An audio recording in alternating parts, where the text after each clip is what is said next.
अस्सलाम वालेकुम क्लास। तो it's a new day with a new lecture. I am here. हम लोगों ने पिछली बार फलक्रम के बारे में पढ़ा था। एफर्ट और लोड लग रहा होता है और फलक्रम एक तरफ एफर्ट, एक दफा लोड और एक तरफ फलक्रम। यही एक प्रोसेस है बैलेंस का। तो एक तरीके से फलक्रम और इसमें लिवरेज की बात की गई है। जैसा कि आपको पता है कि एक चीज़ उठाने के लिए जब आप अपने इस हाथ की मुट्ठी पे जोर लगाते हैं और यूं करते हैं तो आपका एफर्ट इस जगह पे लगेगा। यहाँ से मैंने एक बड़ी सी बुक या कोई चीज़ ऐसे उठा ली तो याद रखें कि यहाँ पे एफर्ट लगेगा। इसके अलावा एक और चीज़ जो मैं बताऊंगी वो है लोड के बारे में। लोड कोई सी भी किस्म का वज़न हो सकता है। तो आपको इस चैप्टर में मैं ये भी बताना चाहूँगी कि ताकत लगाते हुए आपके सारे के सारे मसल्स तैयार हो जाते हैं। जिस्म में बाइसेप्स,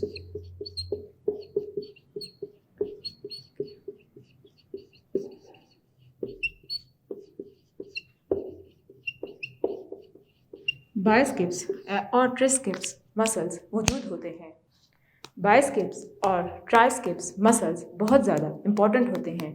याद रखिए कि बाइसेप्स और ट्राइसेप्स मसल्स आपकी बॉडी में वो काफ़ी काम कर रहे होते हैं। बाइसेप्स ट्राइसेप्स मसल्स आपकी जिस्म में लोड को उठाने में आपकी मदद करते हैं। एक बात याद रखिएगा कि बाइसेप्स ट्राइसेप्स सबका अपना एक स्पेसिफिक काम होता है।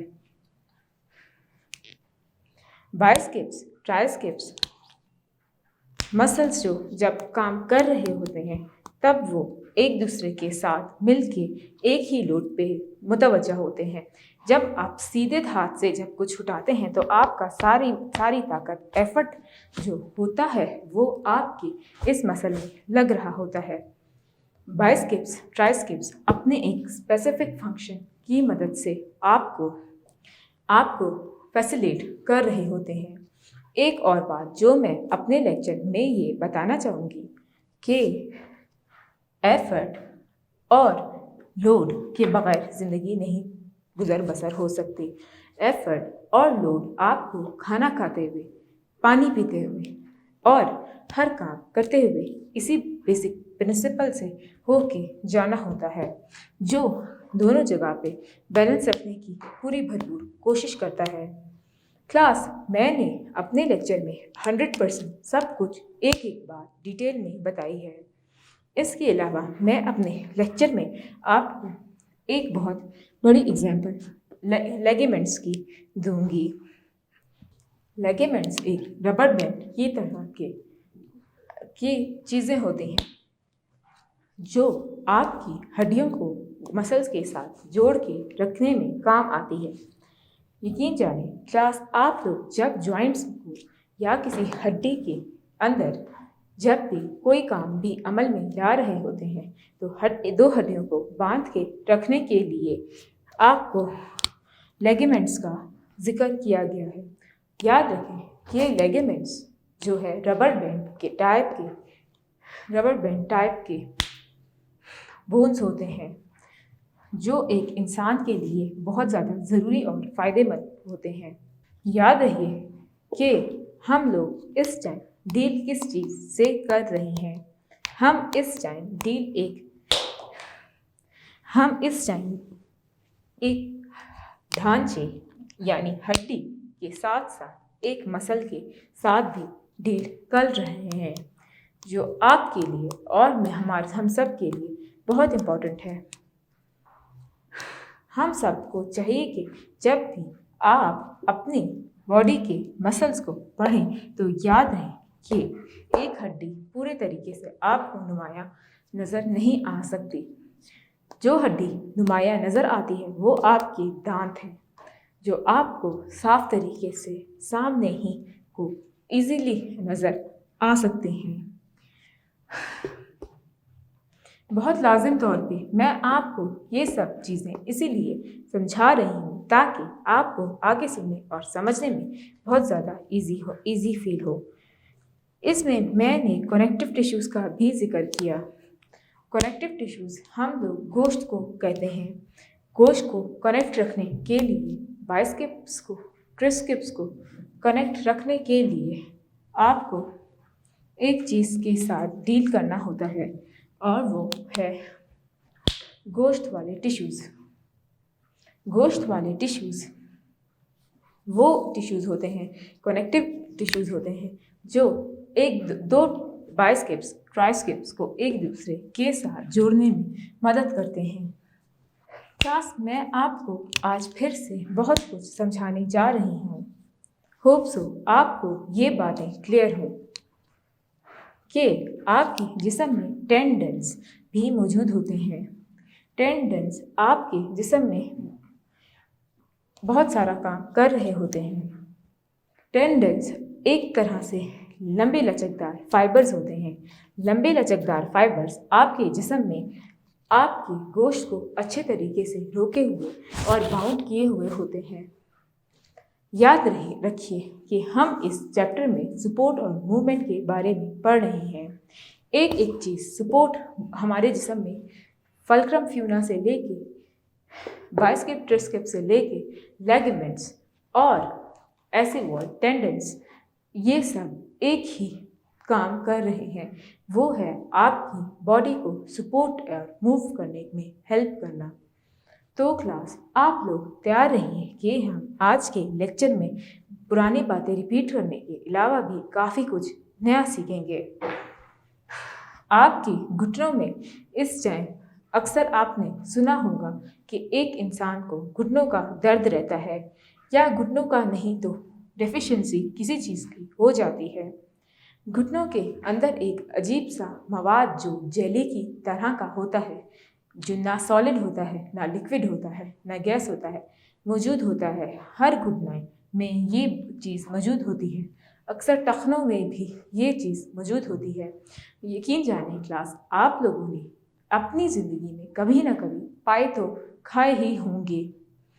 पाए एक specific kind of jelly like fluid होता है उनके अंदर, जो आपकी हड्डियों में जाके आपकी घुटनों को अच्छे तरीके से आराम पहुंचाता है।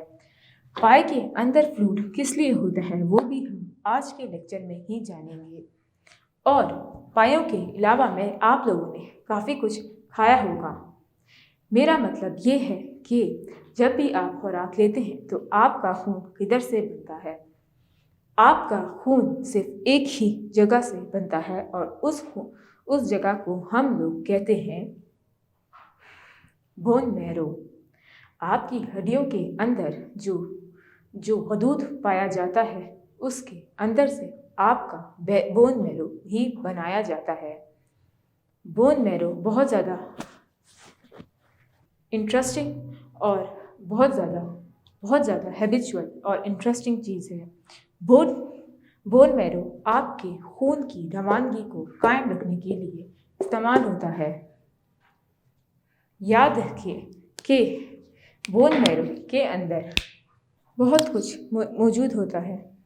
तो क्लास आप लोग याद रखिए कि लिगामेंट्स जो मौजूद होते हैं वो एक जिस्म की हड्डी और मसल को एक दूसरे के साथ जोड़े रखे हुए हैं। हड्डी और मसल को साथ जोड़ रखने के लिए आपको लिगामेंट्स की ज़रूरत होती है। टेंडन्स के बारे में भी एक बड़ी डिस्क्रिप्शन दी गई है। Joints, locomotion and there movement के बारे में आज हम पढ़ेंगे। जॉइंट्स हम घुटनों को कहते हैं। तो क्लास जॉइंट्स की लोकेशन और मूवमेंट के बारे में आज हम पढ़ने जा रहे हैं। याद रहिए कि जॉइंट्स हम कहते किसको हैं? जॉइंट्स हम आपके अपने जिस्म के घुटनों को, कोहनियों को और ऐसी जॉइंट्स जहाँ पे जो आप मूव कर सकते हैं, अक्सर कॉलर बोन भी जॉइंट में ही मौजूद होता है। तो जॉइंट्स हम इनको कहते हैं। जॉइंट्स एक बहुत इम्पॉर्टेंट पार्ट है Two bones meet, a joint is formed, they are movable or immovable. दो बोन्स मिलके जॉइंट्स बनाते हैं। तो क्लास ये देख रहे हैं, ये जॉइंट्स हैं। जो एक हड्डी जो सारे जिस्म की 2-4 हड्डियों को एक साथ मिला के रखे हुए है, इसको हम जॉइंट्स कहते हैं। तो इनका काम बहुत ज़्यादा मुश्किल होता है। तो क्लास समझने में थोड़ी मुश्किल होगी कि ये skull bones of skull are fix, they do not show any movement. Skull की, ये हमारी खोपड़ी की हड्डियाँ जो हैं वो बहुत ज़्यादा स्टिल होती हैं। यानी आप अपनी स्कल की हड्डियाँ, यानी दिमाग पे की जो हड्डी है, ये पूरा स्कल कहते हैं, खोपड़ी की हड्डी को हिला नहीं सकते। इस हड्डी को हिलाना बेहद ज़्यादा मुश्किल है और कोई भी ये काम नामुमकिन है। ये एक ही सूरत पे 2 हिस्सों में हो सकती है, जब आप इसको 2 हिस्सों में काट दें। इसके अलावा ये आप इसको 2 हिस्सों में नहीं 2 हिस्सों में कन्वर्ट करके नहीं इस्तेमाल कर सकते। तो क्लास याद रखिए, मैं आपको इधर जॉइंट्स के बारे में बता रही हूँ। जॉइंट्स आपके जिस्म का हिस्सा होता है और जॉइंट्स आपके जोड़ों को कहते हैं। तो जितने जोड़ जॉइंट्स ज्वाइन यानी 2 चीज़ें एक दूसरे का मिलाव। तो आप एक सोच लें कि 2 चीज़ों के मिलाव को हम लोग जॉइंट्स कहते हैं। इसके अलावा मैं आपको अपने इस लेक्चर में ये भी बताना चाहूँगी कि in the case of vertebrae only a limited movement can occur. Vertebral column में या तो आप अपनी वर्टिब्रेटल कॉलम को यूँ कर सकते हैं या यूँ झुकाने के लिए इस्तेमाल कर सकते हैं। एक एक मूवमेंट खुद करके बता रही हूँ। तो ये जॉइंट्स के बारे में बताया है। ज़रूरी नहीं जॉइंट्स सिर्फ घुटनों के बारे में बात की हो, जॉइंट्स आपके हर जगह मौजूद होते हैं। वर्टिब्रल कॉलम को गौर से देखें तो क्लास ये देख सकते हैं आप लोग, वर्टिब्रल कॉलम कहते किसे हैं? वर्टिब्रल कॉलम रीढ़ की हड्डी को कहते हैं। इंटरनली इसका स्ट्रक्चर यूँ होता है, या तो ये झुकने के काम आती है, ये इस तरीके से झुकने के तरह से मुड़ सकती है। इसके अलावा ये कभी भी मुड़ नहीं सकती।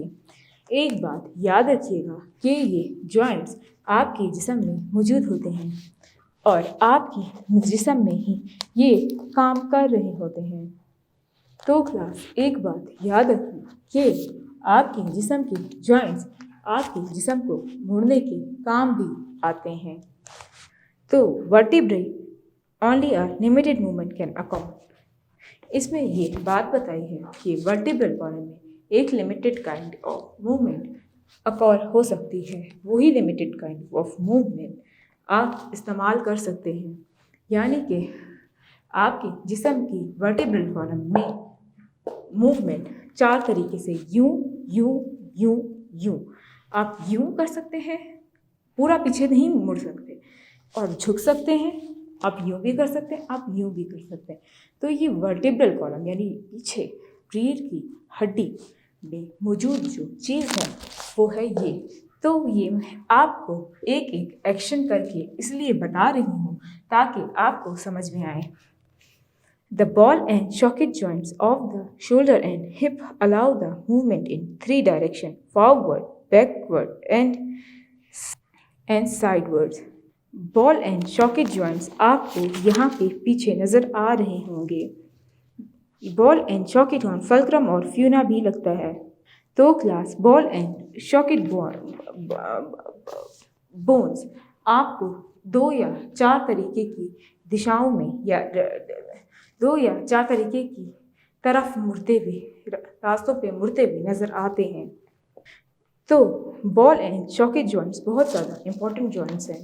एक बात याद रखिए कि बॉल एंड सॉकेट जॉइंट्स आपकी कमर के अलावा आपकी जिस्म में बॉल का जहाँ पे वजूद होता है तो वो वहाँ पे काम आती है।